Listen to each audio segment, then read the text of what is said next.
Okay, good afternoon, everybody. We are going to discuss about the pollutants and their effect on the fisheries. हमारे fish के culture में pollutants या pollution का effect क्या होता है, उसी को हम लोग डिपेंड करेंगे, उसी को बात करेंगे। यानी पोल्यूशन के और पोल्यूटेंट्स इन दोनों का क्या इम्पैक्ट आएगा और कैसे ये हमारे फिश एंड फिशरीज के जो हमारा जो ब्रांच जिसको हम लोग स्टडी करते हैं उसको ये इम्पैक्ट कैसे डालेगा, पूरे के पूरे उस पूरे एस्पेक्ट को हम लोग आज डील करेंगे इसी में। ठीक है, तो हम जस्ट आपके सामने स्लाइड को शेयर करते हैं और स्लाइड के साथ हम लोग पढ़ना शुरू करते हैं। आपके पास ये स्लाइड देखिए जा चुका है। यहाँ पर देखिए पॉल्यूशन, आपके पास सबसे पहला टर्म जो आता है जिसको हमें पढ़ना है कि ये क्या इम्पैक्ट डाल रहा है और ये कैसे इम्पैक्ट डाल रहा है, उसको सबसे पहला चीज आता है कि पॉल्यूशन। पॉल्यूशन क्या है बेसिकली? अगर पॉल्यूशन की बात करें तो the term pollution is broadly refers to any undesirable changes in the natural quality of environment brought about by physical, chemical or biological factors. That means environmental pollution is unfavorable alteration of our surrounding due to direct or indirect activities of man. मतलब क्या है, कहना क्या चाह रहे हैं हम इस पूरे के पूरे पोल्यूशन के डेफिनेशन से? मतलब कि हम अगर बड़े तौर में मोटा मोटी तौर पे हम अगर देखें तो क्या है बेसिकली पॉल्यूशन? तो हमारा जो नेचुरल जो क्वालिटी है इन्वायरमेंट की, वाटर का हो, हमारा मतलब हमारे नेचर में जो भी चीज मौजूद है जिस रूप में, नेचुरल जिस रूप में, उसमें ऐसे बदलाव जो कि हमारे लिए सुखद ना हो, जो कि हमारे लिए या तो उसकी क्वालिटी बहुत तेजी से घट जाए या उसकी क्वालिटी बहुत तेजी से इंप्रूव कर जाए, लेकिन वो किसी भी कारण से, यानी किसी भी चीज का, कोई भी चीज का बहुत तेजी से बढ़ जाना या घट जाना जिसके कारण की इंसान के ऊपर या इन्वायरमेंट के ऊपर अनडिजायरेबल चेंज, यानी कि आप जो मतलब जिसका आपको उससे हैजार्ड्स हो, उससे आपको प्रॉब्लम आने लगे, अगर उस तरह के चेंजेस आते हैं और वो चेंजेस कहलाते हैं पॉल्यूशन। और ये पॉल्यूशन जो होते हैं, जो चीज इस हैजार्ड्स को कॉज करवाते हैं, जिस चीज के कारण ये हैजार्ड्स कॉज होता है, उसे हम लोग कहते हैं पॉल्यूटेंट्स, यानी कि पॉल्यूशन करने वाले पॉल्यूटेंट्स जो पॉल्यूशन फैलाते हैं, तो वो पॉल्यूटेंट्स कहलाते हैं। अब बात करते हैं हम यहाँ पर कंप्लीटली हम लोग फोकस्ड होंगे किस चीज के आपके पॉल्यूशन पे? तो जो हमारा एक्वाटिक इन्वायरमेंट है, हमें चूंकि फिश को या हमारा फिश कल्चर जो है वो एक्वाटिक इन्वायरमेंट में रखना है, तो एक्वाटिक इन्वायरमेंट में जो पॉल्यूशन, जिस तरह के पॉल्यूशन हो सकते हैं उसके एस्पेक्ट को डील करते हैं और एक्वाटिक पॉल्यूशन के एस्पेक्ट को हम लोग डील करते हैं। तो नाउ नेक्स्ट हमारा जो हम स्लाइड पर देख पा रहे हैं, aquatic pollution. What is aquatic pollution? तो हम बात करते हैं तो इस पर देखिए क्या हम लोग कहते हैं कि aquatic systems are considered as suitable site for disposal and recycling the sewage and toxic waste and drain of the access to the sea। हम देख रहे हैं आज के रेट में ये एक बहुत बड़ी विडंबना है कि हमारे पास जो है जितने भी हमारे एक्वेटिक सिस्टम हैं उसको हम लोग सीवेज के लिए, रिसाइकलिंग के लिए, या टॉक्सिक वेस्ट होता है उस सबको ड्रेन करने के लिए, उसको बहाने के लिए, या जो भी हमारे पास एक्सेस होता है उसको सीधे बहाने के लिए हम लोग वाटर एक्वेटिक इन्वायरमेंट का बहुत ज्यादा एक्सट्रापोलेटेशन करते हैं। सिंपल सी बात आप देख लीजिए, आपके घर में पूजा भी होता है और पूजा का जो कचरा जो बचता है वो भी आप समझते हैं क्या कि बड़े हमारे घर में तो किसी काम का नहीं, और पूजा के कहाँ डंप करते जाके? नदियों में, तो वो रिवर में जाके डंप करते हैं। But that is also causes of pollution too, तो वो भी करते हैं। Now however the increasing pollutants load and their over exploitation of the water resources for portable supplies, irrigation, industries and thermal power plants to meet the requirement of ever increasing population significantly reduces their assimilative capacity।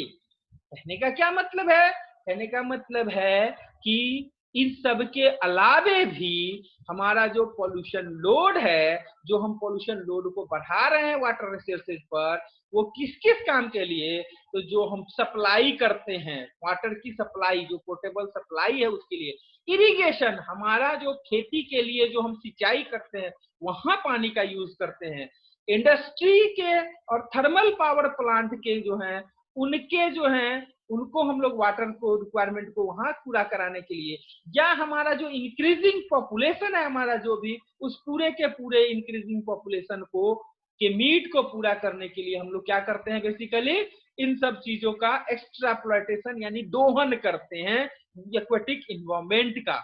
दस the dual stress, इस तरह से हम क्या देखते हैं, dual दो तरह से स्ट्रेस डालते हैं, एक तो हम उसका यूटिलाइज भी बहुत तेजी से कर रहे हैं, और दूसरा क्या कर रहे हैं, उसमें बहुत सारी गंदगियां डाल भी रहे हैं, दो दो काम कर रहे हैं ना, डुअल स्ट्रेस डाल रहे हैं, उसका यूटिलाइजेशन भी करना यानी यूज करके भी उसको खत्म कर रहे हैं, और दूसरा उसको उसमें कुछ कुछ नया चीज जो टॉक्सिकेंट है वो सब डाल के भी हार्म कर रहे हैं।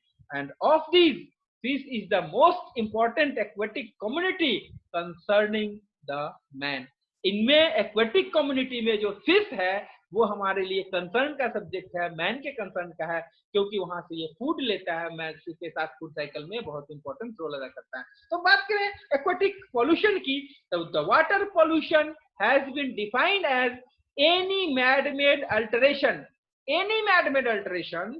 of physical, chemical or biological quality of the water which results in unacceptable depreciation of the utility of the environmental value of water।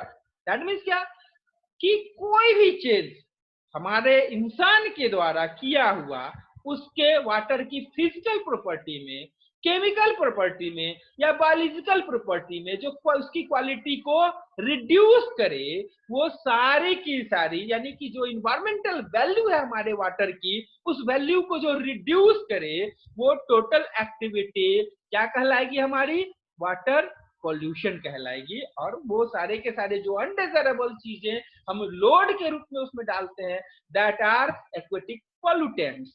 Okay, now the matter of unacceptability is to be decided according to exceptions and requirements at any time, bearing in mind that exceptions, expectations and requirements in environmental pollution changes as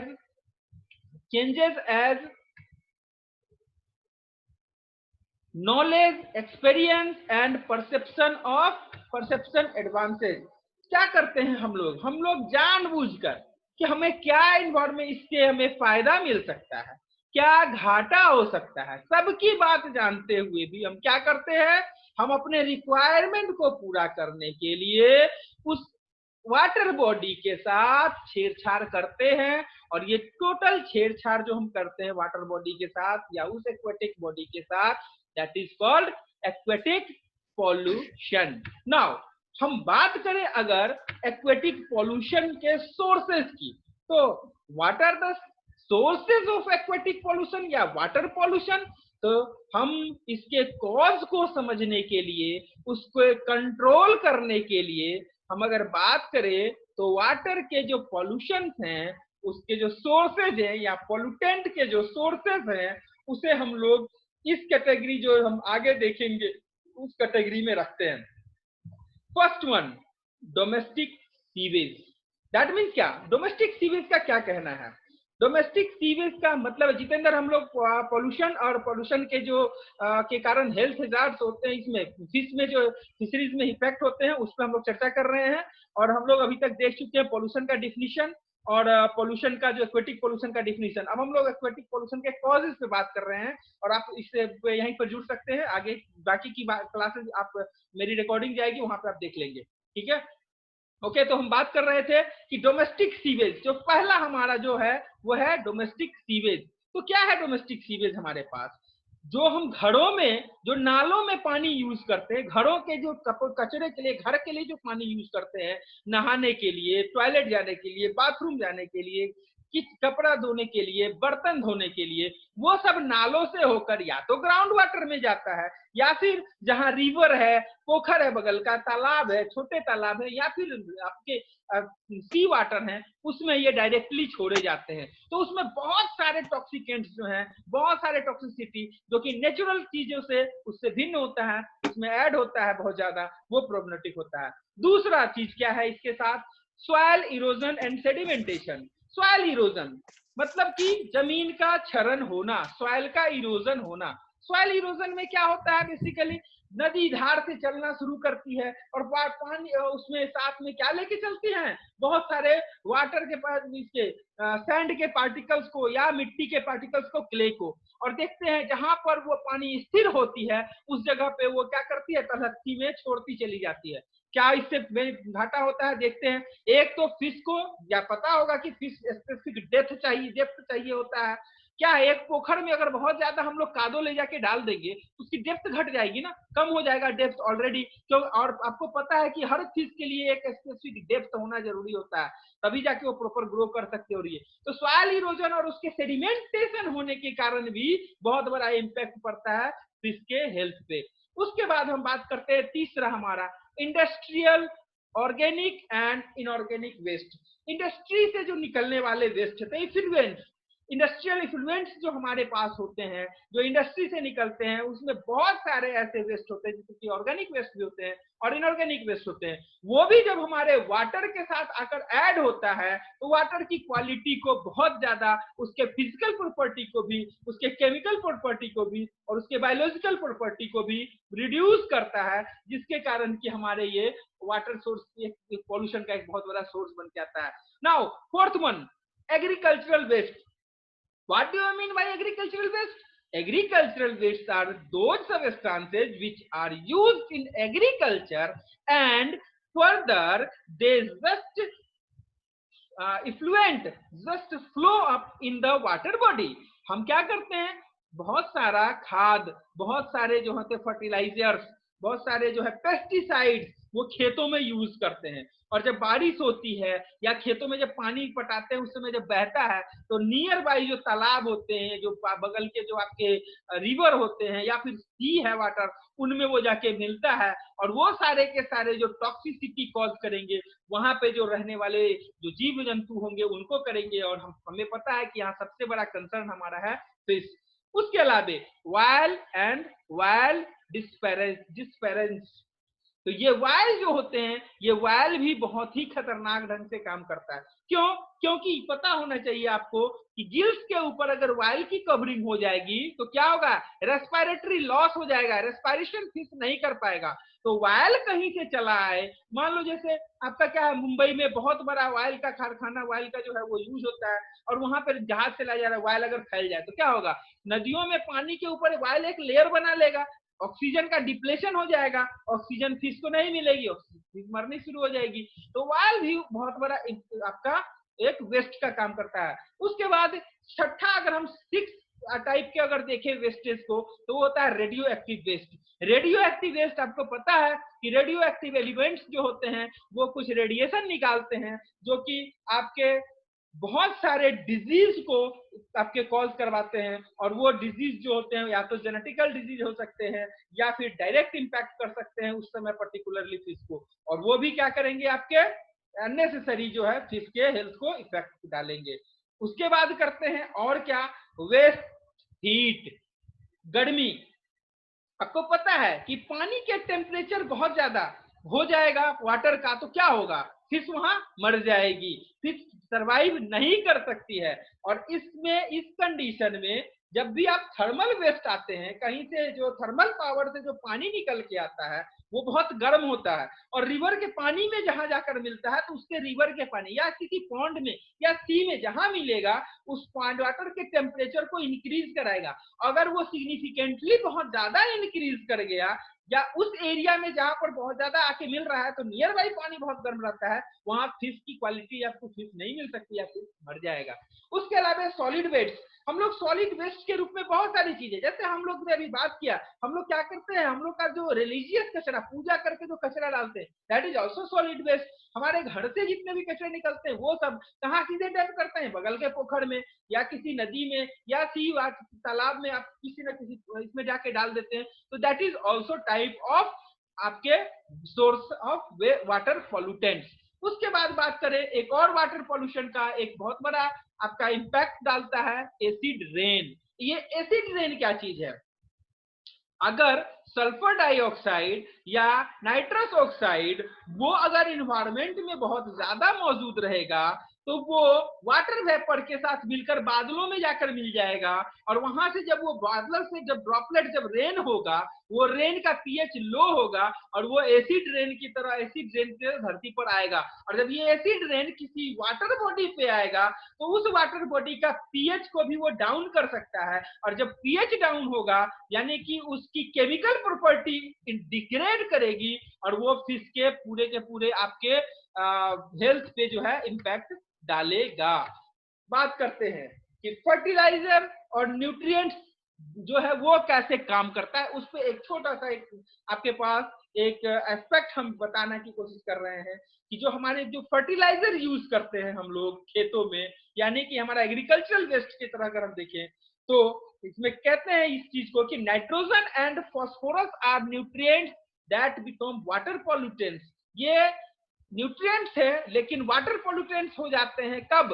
when they enters river, lake and ocean through run off. जब ये बहकर खेतों से बहकर जब water body में चले आएंगे तो ये वहां पर वेस्ट का काम करेंगे, और ये जब आएंगे रन ऑफ के थ्रू तो such as rain washing excess fertiliser from the lawn into a lake or direct discharge when a sewage treatment plant pump process sewage into river.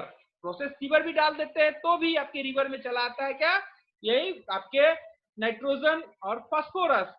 As these excess nutrients build up the body of water, plants and algae grow at accelerated rate, causing plant overgrowth and harmful algal bloom।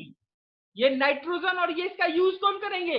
उस main river में रहने वाले plant या अलगी, और बहुत तेजी से अपनी संख्या बढ़ाएंगे और अलगल बूम होगा और प्लांट बहुत सारे। और आप देख चुके हैं कि जैसे ही रीड्स बढ़ने लगेंगे तो वो किसको हार्म करेंगे? फिश के आपके जनरल ग्रोथ को हार्म पहुंचाएंगे। When plant dies, they decay. Process lowers the dissolved oxygen level in the water and level too low for fish to survive, resulting in fish kills। क्या होगा? वो भी use करेंगे किसको? ऑक्सीजन को। या वो जब मर जाएंगे तो उसके ऊपर जो माइक्रो ऑर्गेनिज्म ग्रो करेंगे वो भी किसको यूज करेंगे? ऑक्सीजन का। और वो ऑक्सीजन कहां से लाएंगे? इसी वाटर से। तो वाटर कहां? वाटर में ऑक्सीजन की कमी हो जाएगी, और इतनी कमी हो जाएगी धीरे धीरे करके कि वहां फिश मरनी शुरू हो जाएगी। When a fish feed on harmful algae, अब इसी अलगी को अगर फिश खा भी ले, it ingests toxins that accumulate in its body and are passed on to other fish that they eat them। ये क्या होगा? बायो एक्यूमुलेशन की तरफ बढ़ेगा। बायो एक्यूमुलेशन एक टर्म है। What is bio accumulation? एक ऐसा टर्म जिसमें कि हर ट्रॉफिक लेवल पे टॉक्सिसिटी जो है एक्यूमुलेट होती चली जाती है। मान लो छोटी फिश ने पहले क्या खाया? अलगी को खाया, तो उसके शरीर में कुछ टॉक्सिसिटी आई, और वो टॉक्सिसिटी कहाँ? वो छोटी फिश के पास है। अब ये बड़ी फिश जो है उस छोटी फिश को भी खाए और अलगी को भी खाए तो इसके पास तो ज्यादा टॉक्सिसिटी पहुंचेगी ना, तो एक्यूमुलेट होके बढ़ता चला जाता है। दिस इज बायो एक्यूमुलेशन, और इसके थ्रू जो है आपके बढ़ते चले जाते हैं। नाउ बात करते हैं पेस्टिसाइड्स का। पेस्टिसाइड्स जो है वो भी मारता है और हेवी मेटल जो है वो इंपेयर करता है। तो synthetic pesticides such as weeds and bug killers are toxic to fish in low concentration, resulting in fish mortality and decline in fish population।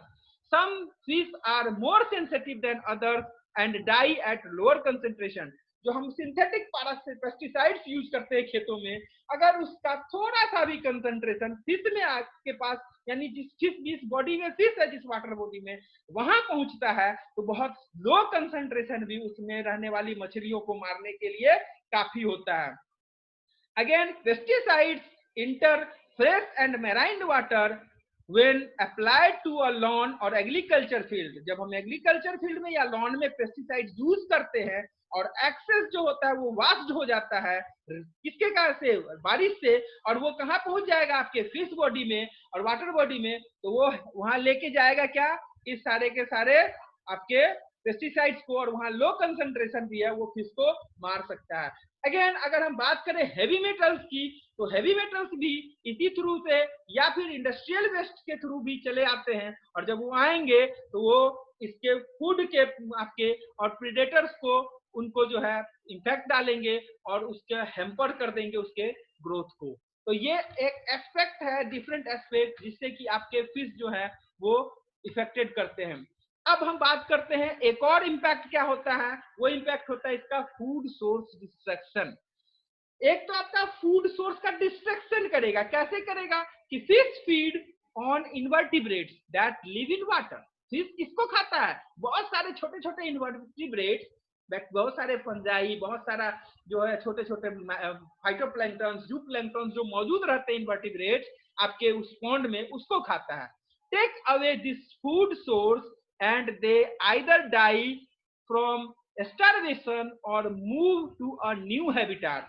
क्या होगा, आपको अगर उसको कहीं दूसरे जगह शिफ्ट करना पड़ता है इस पोल्यूशन के कारण, या पोल्यूटेंट्स आ गए, तो अगर वो जू प्लैंक्टन भी मर गए, फाइटोप्लैंक्टन भी मर गए, तो फिश को खाने के लिए क्या मिलेगा, कुछ नहीं, और फिश क्या होगी, मर जाएगी। तो फिश का के फूड का जो है उनके सोर्स का डिस्ट्रैक्शन करने लगता है, जिसके कारण कि ये सारे के सारे फिश जो है वो मरने लगते हैं। या फिर उनके ग्राउंड जो आपके स्पॉनिंग ग्राउंड होते हैं, वहां उस स्पॉनिंग ग्राउंड में डिपॉजिट होते चले जाते हैं, तो भी ये क्या होते हैं कि उसको भी ग्रो करने के लिए प्रॉपर स्पेस नहीं मिलेगा और वहां भी मरने लगेंगे फिश।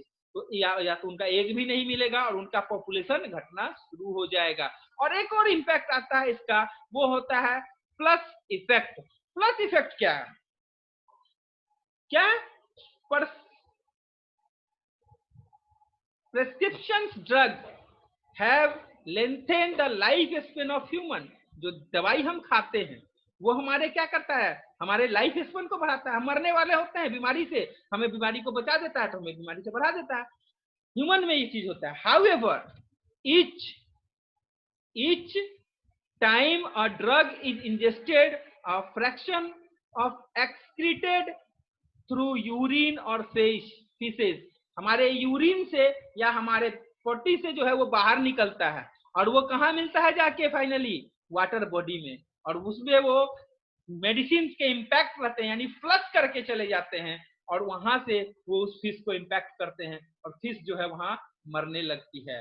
तो ये होता है फ्लश इफेक्ट। अगर हम बात करें वेस्ट वाटर जो है और इसमें एक्वेटिक एनवायरनमेंट में, तो इसकी बात हम करते हैं, तो domestic waste water contents pollutants ranging from biological hazards and microplastic particles to soap and fats। क्या क्या रखेगा, माइक्रो पार्टिकल्स रखेगा, प्लास्टिक रखेगा, ये सब। Agricultural waste water contents biologic hazards, salt, pesticide, fertilisers को रखेगा। अर्बन अगर वेस्ट वाटर को हम बात करें तो उसमें क्या होगा, डोमेस्टिक और इंडस्ट्रियल वेस्ट वाटर जो है वो जो है रन ऑफ को रखेगा। वो रन ऑफ जो कि कहां से ड्रेन लेके आएगा, जो बहाव को लेके आएगा, उसमें बहुत सारे आपके टॉक्सिक मटेरियल को लेके आएगा।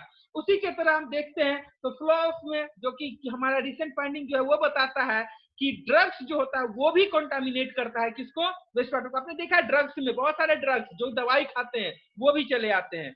अब बात करते हैं बायोलॉजिकल हैजार्ड्स जो है इकोसिस्टम हमारा एक्वेटिक एनवायरनमेंट की, वो कैसे इंपैक्ट डालता है। तो biological hazards found in waste water include bacteria, fungi और पैरासाइट्स, वायरस, ये भी मौजूद होते हैं। सारे टॉक्सिकेंट्स के अलावा ये भी बायोलॉजिकल हैजार्ड्स के रूप में आते हैं। अभी तक हमने फिजिकल एजेंट्स को देखा, केमिकल एजेंट को देखा।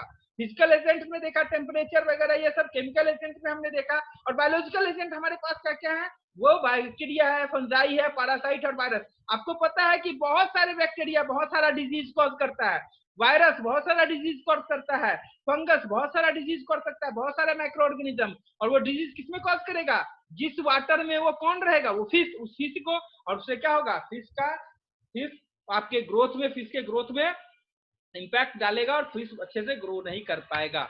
और अगर हम फाइनली बात करें तो एयर पोल्यूशन जो होता है वो एक्वेटिक एनवायरनमेंट को कैसे इंपैक्ट करता है। अभी तक ने हमने सारी चीज को देख लिया, पोल्यूशन के डिफरेंट एस्पेक्ट को। ये जो पोल्यूशन का इंपैक्ट है जो कि एक्वेटिक एनवायरनमेंट, ये जल्दी चर्चा नहीं की जाती है क्योंकि लोग इसको अलग करते हैं कि वाटर और एयर पोल्यूशन में क्या रिलेशन है, but there is a relation. अब देख लीजिए, industrial soot and smoke also impact aquatic system. For example sulphur dioxide combines with water vapour form sulphuric acid और एसिड रेन। यही तो एसिड रेन की तरफ बन के आएगा, यानी कि कहां पॉल्यूशन हुआ था, वाटर, आपके पॉल्यूशन हुआ था किसमें, एयर पोल्यूशन, और इम्पैक्ट कहाँ आया, वाटर में, एसिड रेन के थ्रू वाटर में इम्पैक्ट आ गया ना उसका। Acid rain and run of disease decreases aquatic pH which interferes with the ability of fish absorb oxygen, oxygen को, साल्ट को, न्यूट्रिशन को एब्जॉर्ब करने की कैपेसिटी को घटा देता है लो पीएच में। कैल्शियम डिफिशियंसी अगर हो गई तो वो वीक स्पाइन और बोन्स में फिश के जो है आपके एक्सोस्केलेटन कैटफिश के उसको भी कमजोर करता है। Acid rain also leeches aluminium from soil, aluminium को निकालता है, interfering with the reproduction in crustaceans and fish. Furthermore, when pH drops below 6, insects like mayfly and some flies can't survive, impacting the food chain. क्या हो गया, लो pH जैसे ही हो गया, यानी ये सारे के सारे इंपैक्ट किसके थे, एयर पोल्यूशन के। और इसके कारण क्या हुआ, हमारी फिश जो एक्वेटिक सिस्टम में थी उस पर इंपैक्ट पड़ता है। तो these are the complete aspect for the pollution, pollutants and their impact on culturable fishes, हमारे फिश पे क्या क्या इंपैक्ट डाल सकता था, ये कंप्लीट एस्पेक्ट है। ओके संध्या, समझ में आ रही है बात, समझ में आ रही है बात? मैं आप लोगों को अनम्यूट करता हूं।